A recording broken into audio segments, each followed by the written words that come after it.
Hey guys, welcome to portal Pathshala. आज हम discuss करेंगे Bihar SI special 25 most important questions. तो वीडियो का एंड तक जरूर देखिएगा। चलिए शुरू करते हैं। हमारा पहला क्वेश्चन है, इनमें से अरेबियन ऊंट का वैज्ञानिक नाम क्या है? इसका आंसर है option number D, Camelus dromedarius. Arabian ऊंट का साइंटिफिक नेम है कैमेलस ड्रोमेडरीज। और इक्वस क्यूगा, यह साइंटिफिक नेम है जैबरा का। जैबरा का वैज्ञानिक नाम है इक्वस क्यूगा। और इक्कस कैबेलस वैज्ञानिक नाम है घोड़ा का। और बुबालस बुबालिस साइंटिफिक नेम है भैंस का। भैंस का साइंटिफिक नेम है बुबालस बुबालिस। आगे बढ़ते हैं।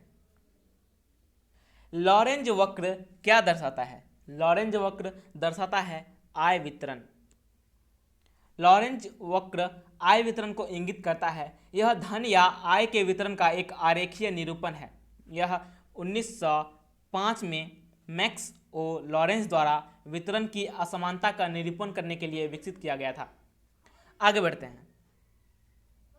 Fortune turns the quartet that spun India to glory नामक पुस्तक के सह लेखक कौन हैं? इसका आंसर है Aditya Bhushan. Fortune turns the quartet that spun India to glory, इसके सह लेखक हैं आदित्य भूषण। भारत की स्पिन चौकड़ी पर turns the quartet then spun India to glory किताब लॉन्च की गई।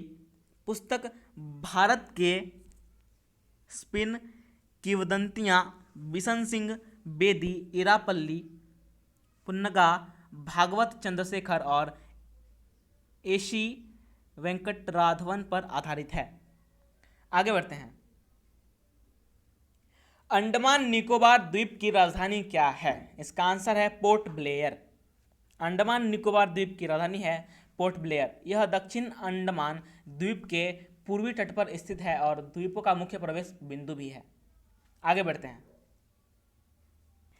एंडी मरे और मैटियो बेरेटिनी किस खेल से जुड़े हैं? इसका आंसर है टेनिस। एंडी मरे और मैटियो बेरेटिनी यह दोनों टेनिस खेल से जुड़े हैं। नेक्स्ट, किस उच्च न्यायालय के अधिकार के तहत अंडमान और निकोबार द्वीप समूह आते हैं? इसका आंसर है कलकत्ता उच्च न्यायालय। अंडमान और निकोबार द्वीप समूह कलकत्ता उच्च न्यायालय के अधिकार क्षेत्र के तहत आते हैं। आगे बढ़ते हैं। निम्नलिखित में से कौन सी नदी महानंदा नदी की सहायक नदी है? वर्तमान में इसके साथ कोसी नदी की अंतःस्पंदन परियोजना के लिए समाचार में है। इसका आंसर है मेची। आगे बढ़ते हैं। डॉक्टर हर्षवर्धन ने नवजात शिशुओं की आनुवांशिक बीमारियों से निपटने के लिए कौन सी पहल शुरू की? इसका आंसर है उम्मीद, UMMID। डॉक्टर हर्षवर्धन ने नवजात शिशुओं की आनुवांशिक बीमारियों से निपटने के लिए उम्मीद नामक पहल शुरू की है। आगे बढ़ते हैं। डैश भारत के उत्तर पूर्वी भाग में भारतीय प्रायद्वीपीय ब्लॉक का विस्तार करता है। इसका आंसर है कार्बी आंगलोंग पठार। कार्बी आंगलोंग पठार भारत के उत्तर पूर्वी भाग में भारतीय प्रायद्वीपीय ब्लॉक का विस्तार करता है। मेघालय पठार के साथ कार्बी आंगलोंग पूर्वोत्तर भाग में भारतीय प्रायद्वीपीय ब्लॉक का विस्तार करता है। इस क्षेत्र की प्रमुख पहाड़ियाँ गारो हिल्स, जयंतिया पहाड़ियाँ और खासी पहाड़ियाँ हैं। मानसिनराम पृथ्वी का सबसे गोल स्थान खाजी पहाड़ियाँ में स्थित है। नेक्स्ट, निम्नलिखित में से कौन कश्मीर्स अनटोल्ड स्टोरी डिक्लासिफिकेशन के लेखक हैं? इसका आंसर है ऑप्शन नंबर डी, 1 और 2 बोथ। मारूफ रजा और इकबाल चांद मल्होत्रा, ये दोनों कश्मीर्स अनटोल्ड स्टोरी डिक्लासिफिकेशन के लेखक हैं। नेक्स्ट, ब्रिटिश भारत में किस राजनेता ने पाकिस्तान का विरोध किया था? जिसका अर्थ होगा मुस्लिम राज यहाँ और हिंदू राज कहीं और। इसका आंसर है खान अब्दुल गफ्फार खान। ब्रिटिश भारत में खान अब्दुल गफ्फार खान ने पाकिस्तान का विरोध किया था, जिसका अर्थ होगा मुस्लिम राज यहाँ और हिंदू राज कहीं और। खान अब्दुल गफ्फार खान को बादशाह खान के रूप में भी जाना जाता था, जो एक अहिंसक कार्यकर्ता और महात्मा गांधी के करीबी विश्वास पात्र थे। उन्होंने पाकिस्तान के गठन का विरोध किया था। उन्हें फ्रंटियर गांधी के नाम से भी जाना जाता था। उन्होंने 1930 से 1940 के दशक में ब्रिटिश राज के खिलाफ अपने अहिंसात्मक खुदाई आंदोलन का नेतृत्व किया। नेक्स्ट, अरावली पर्वत श्रृंखला किस राज्य से होकर नहीं गुजरती है? इसका आंसर है मध्य प्रदेश। अरावली पर्वत श्रृंखला मध्य प्रदेश से होकर नहीं गुजरती है।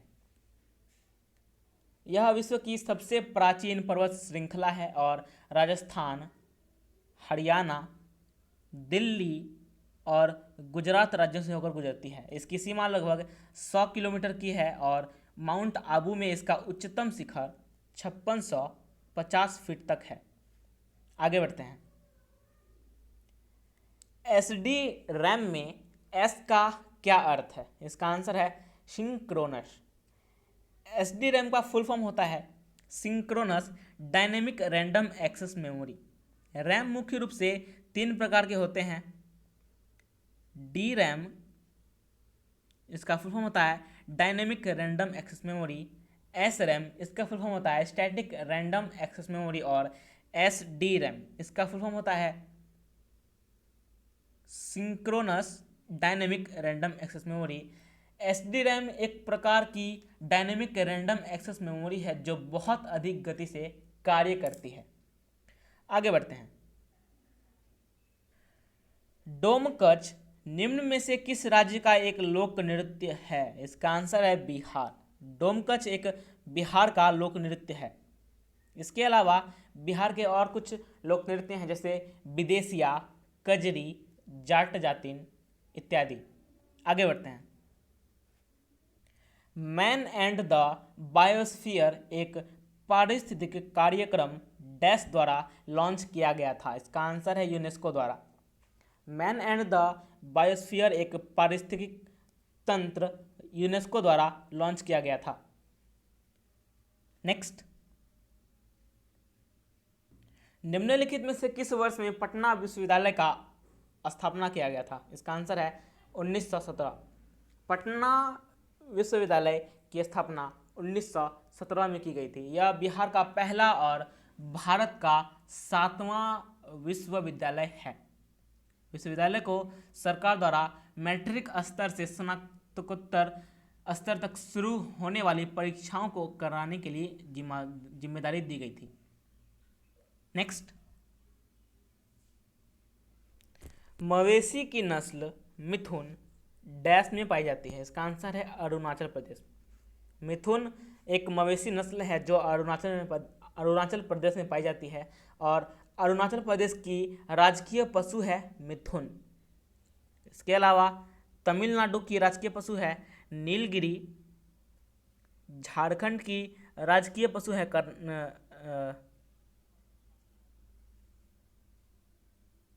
झारखंड की राजकीय पशु है हाथी। इसके अलावा कर्नाटक की राजकीय पशु भी हाथी है और केरल की राजकीय पशु भी हाथी ही है। आगे बढ़ते हैं। कांग्रेस के किस उदारवादी नेता को बॉम्बे का शेर कहा जाता था? इसका आंसर है फिरोज शाह मेहता। फिरोज शाह मेहता को बॉम्बे का शेर कहा जाता था। नेक्स्ट, रवि कीर्ति डैश के दरबारी कवि थे। इसका आंसर है पुलकेशिन द्वितीय। रवि कीर्ति पुलकेशिन द्वितीय के दरबारी कवि थे। रवि कीर्ति चालुक्य वंश के राजा पुलकेशिन द्वितीय के दरबारी कवि थे। रवि कीर्ति शिलालेखों के निर्माण से जुड़े हैं। नेक्स्ट, बाड़ा दशिन किस देश का सबसे बड़ा त्योहार है? इसका आंसर है नेपाल। बाड़ा दशिन नेपाल का सबसे बड़ा त्यौहार है। नेपाल का सबसे बड़ा त्यौहार है बाड़ा दशिन। नवरात्रि के पहले दिन घाट स्थापना के साथ इस त्यौहार की शुरुआत हो जाती है। नेक्स्ट, निम्नलिखित कथन पर विचार कीजिए। किसानों की इतनी अधिक उगाहना की जाती है कि इनका पेट भरने के लिए सूखी रोटी भी शायद ही कभी छोड़ी जाती है। निम्नलिखित यूरोपीय यात्रियों में से किसने मुगल साम्राज्य में किसानों की स्थिति के बारे में उपरोक्त कथन कहा था? इसका आंसर है फ्रांसिस्को प्लसर्ट। फ्रांसिस्को प्लसर्ट ने यह कथन कहा था। किसानों की इतनी अधिक उगाहना की जाती है कि इनका पेट भरने के लिए सूखी रोटी भी शायद ही कभी छोड़ी जाती है। यह कथन कहा गया था फ्रांसिस्को प्लसर्ट द्वारा। नेक्स्ट, स्थगन प्रस्ताव के बारे में चर्चा के लिए कम से कम कितने घंटे का समय दिया जाता है? इसका आंसर है 2.5 घंटे। स्थगन प्रस्ताव यह संसद में तत्काल सार्वजनिक महत्व के एक निश्चित मामले पर सदन का ध्यान आकर्षित करने के लिए पेश किया जाता है और इसकी अवधि होती है 2.5 घंटे। नेक्स्ट, कोरम शब्द का अर्थ संसद के प्रत्येक सदन में कुल सदस्यों की संख्या का डैश है जिसमें पीठासीन अधिकारी को किसी भी कार्य करने से पहले सदन में उपस्थित होना आवश्यक है। इसका आंसर है 1/10। कोरम शब्द का अर्थ संसद के प्रत्येक सदन में कुल सदस्यों की संख्या का 1/10 है जिसमें पीठासीन अधिकारी को किसी भी कार्य को करने से पहले सदन में उपस्थित होना आवश्यक है।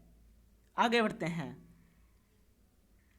तत्वबोधिनी सभा की स्थापना किसने की थी? इसका आंसर है देवेंद्रनाथ टैगोर।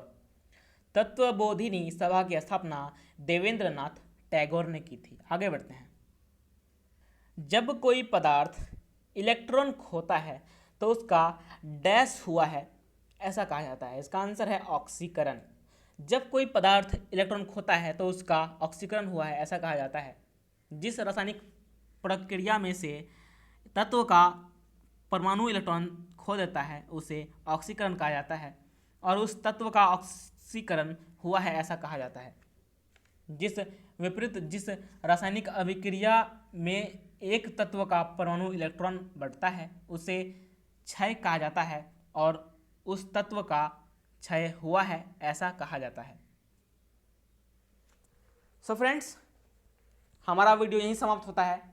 वीडियो कैसा लगा कमेंट में ज़रूर बताएं और वीडियो को शेयर जरूर कर दें और पोर्टल पाठशाला को सब्सक्राइब कर लें और नोटिफिकेशन बेल को भी ऑन कर लें ताकि सारे अपडेट्स आपको मिलते रहें। धन्यवाद।